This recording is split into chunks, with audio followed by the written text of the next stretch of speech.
manifestacións cutáneas da infección por Pseudomonas aeruginosa. Primeiro falar un pouco da bacteria.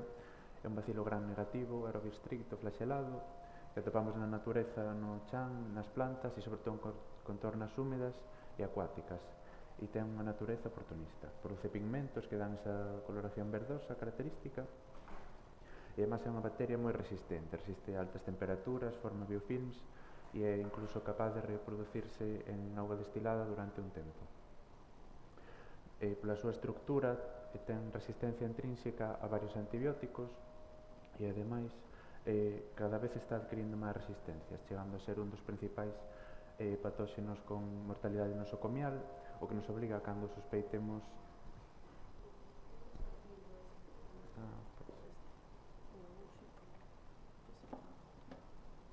no.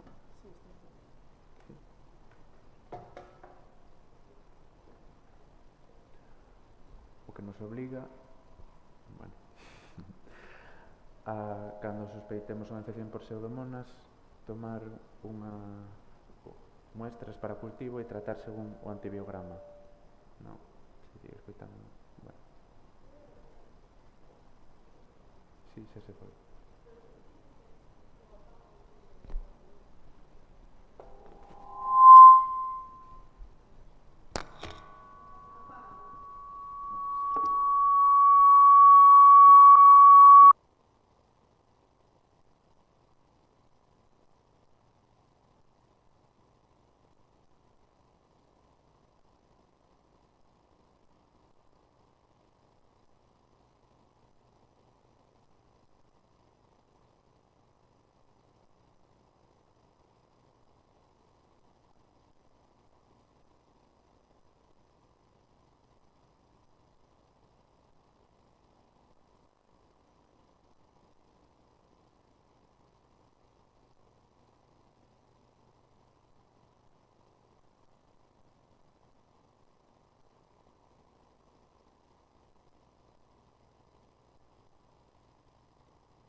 A ver se fai.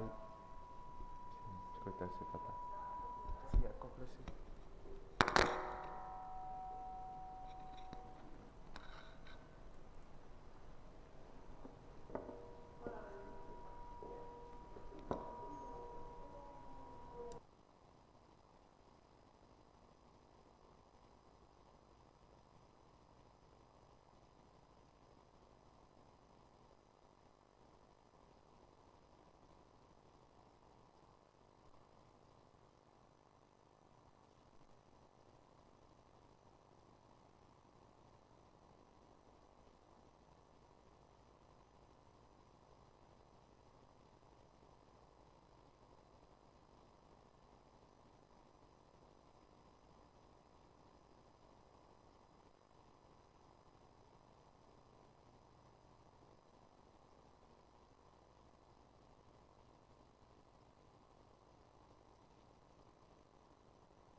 A ver, hola.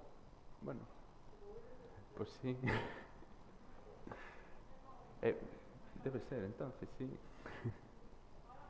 Ahora moito mellor. Vale, gracias.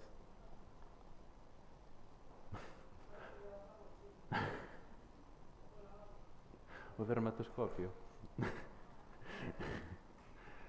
Vale, pues repasamos rápido isto. As primeiras diapositivas, pues, bueno, chego máis xente, son Juan Manuel Ocampo, R1 case R2 de dermatoloxía, e vos traigo esta sesión titulada Manifestacións cutáneas da infección por Pseudomonas aeruginosa.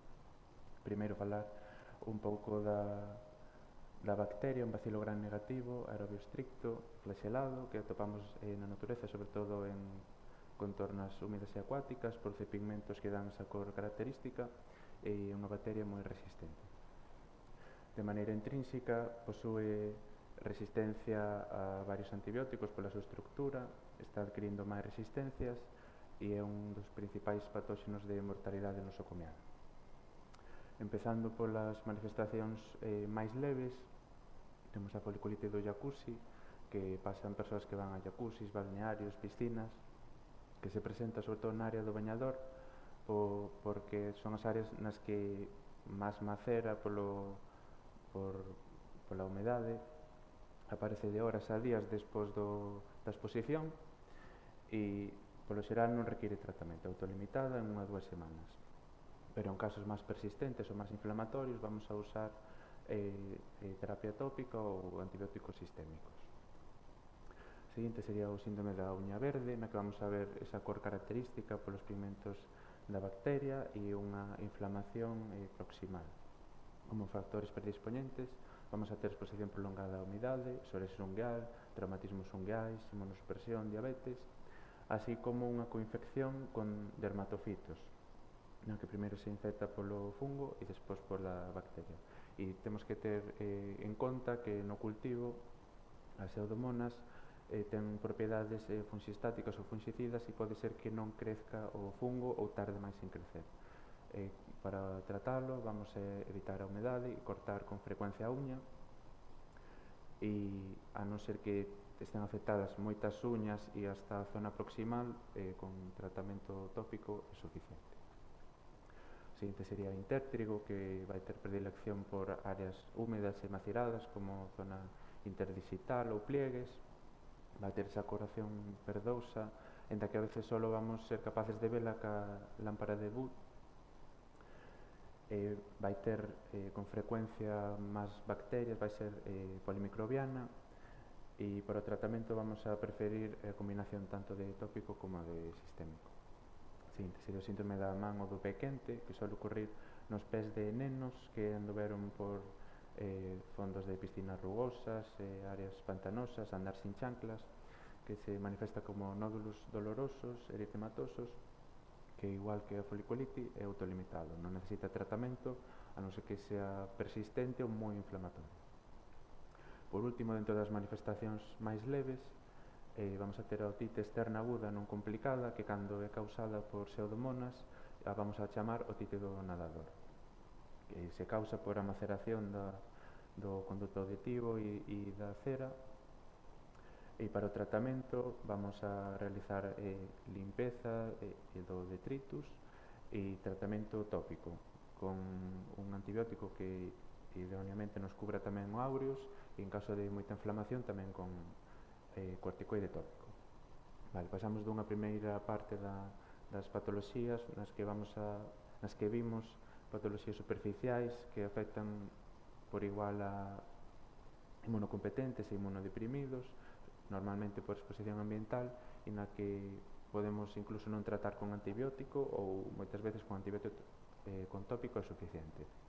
Ahora vamos a ver outras manifestacións máis graves na que se volve invasiva a bacteria e afecta sobre todo a inmunodeprimidos. Empezando pola otite externa maligna, na que como perfil de risco vamos a ter inmunosupresión, diabetes, ancianos, na que a bacteria non se queda solo no canal auditivo e pode terminar facendo osteomielitis, parálisis de nervio facial, trombose de senos. É unha urxencia, vamos a ingresar o paciente, pedir probas de imaxe e comenzar canto antes a antibioterapia empírica combinada. En algúns casos vai ser incluso necesario o desbridamento cirúrxico. A pericondrite se vai causar por trauma local na orella, piercings, cirurxías, queimaduras, e vamos a tratar con antibioterapia sistémica e en algúns casos tamén é un drenaxe quirúrxico. Este caso dunha paciente que tivemos non é da fase aguda, pero despois tuvo a pericondrite por crioterapia dunha queratosis actínica, e este é despois que quedou o cartílago, como vemos, flácido e se terminaba plegando. Os nódulos subcutáneos é unha paniculite por infección por bacteriemia por pseudomonas. Por tanto, ao igual que o ctima gangrenoso, van ser patoloxías severas dunha infección sistémica. O ctima gangrenoso é unha vasculite necrotizante na que a bacteria invade a media e adventicia dos vasos e se termina facendo unha necrose do tecido. Clásicamente ocorren inmunosuprimidos e a neutropenia é o principal factor de risco e pronóstico. Empeza como unha mácula eritematosa indolora que en poucas horas pasa a ser ampollas hemorráxicas que se rompen e se ulceran. Se ocorre sobre todo na zona anogenital, glútea e en extremidades. Como comentaba, é unha urxencia que vamos a iniciar tan pronto sospeitemos un antibioterapia sistémica combinada. Vamos a tomar cultivos, surcultivos, hemocultivos, biopsia, das cales unha parte vamos a mandar a microbiología para cultivo, e na última das diapositivas comento máis o antibioterapia. Sobre infección de úlceras e queimaduras, vamos a ver esta coloración verdosa característica, que neste caso que vos traio non corre moito risco sistémico, pero se pensamos nun gran queimado, ten compromiso vital esta infección. E por último, das infeccións severas, temos as infeccións necrotizantes que teñen unha alta letalidade, na que casi tan importante ou máis que a antibioterapia vai ser o desbridamento cirúrxico. En canto a antibioterapia, cando sospeitemos un cadro grave por pseudomonas, o primeiro vai ser iniciar terapia empírica combinada, que clásicamente van ser un betalactámico antipseudomónico combinado con un aminoglucósido. En canto teñamos o antibiograma, desescalar a monoterapia dirixida. Excepcións a isto poden ser neutropenia severa, bacteriemia resistente ou fracaso clínico franco. Estes son os grupos que vamos a ter para tratar a infección por pseudomonas, empezando polos betalactámicos clásicos, as penicilinas e as cefalosporinas, que son os máis utilizados nas infeccións graves e que últimamente están perdendo efectividade e pode ser necesario usar doses máis altas e infusións prolongadas. Os carbapenems, polo seu amplio espectro que cubren anaerobios e betalactamasas de espectro extendido, vamos a reservalos cando pensemos en infección polimicrobiana e tendo en conta que o ortapenem non sirve para pseudomonas. As quinolonas, vamos a preferir o ciprofloxacino, e en áreas como a dermatoloxía é máis usado porque é a única que podemos dar por vía oral para pseudomonas. E por último, os aminoglucósidos os vamos a usar en combinación con algún dos outros nas infeccións severas, e vamos a intentar evitar usalos en monoterapia, pois en algúns ambientes como ácidos hipóxicos, como se dan nas infeccións cutáneas nos que vamos a ter pus, se inhiben. E por último vamos a reservar os novos inhibidores de betalactamasas, estas combinacións, como terapia de rescate, ceftolozano, tazobactam ou ceftazidima avibactam. Como conclusións, a infección por pseudomonas aeruginosa abarca dende formas leves ata cadros necrotizantes graves. A presencia de coloración verdosa ou dun cheiro doce característico pode orientar ao diagnóstico precoz. O ctima gangrenoso representa unha urxencia médica e require tratamento antibiótico inmediato. Nas infeccións profundas, o control do foco é esencial, sendo o desbridamento do tecido necrótico tan importante como a antibioterapia. A crecente resistencia obriga a iniciar tratamento empírico combinado nos casos graves e a desescalar posteriormente segundo os cultivos. Esta sería a bibliografía. Pois moitas gracias pola atención.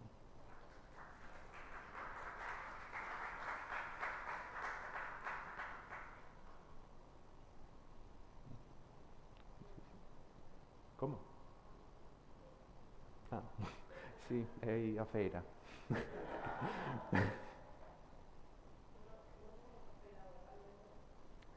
Non, non. Isto é o Odeón de Atenas.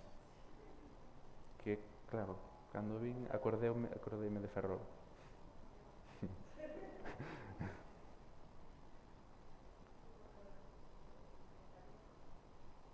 Non só se me escapou sin ese ao final unha vez.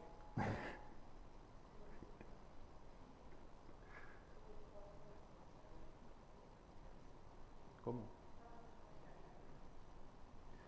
Non.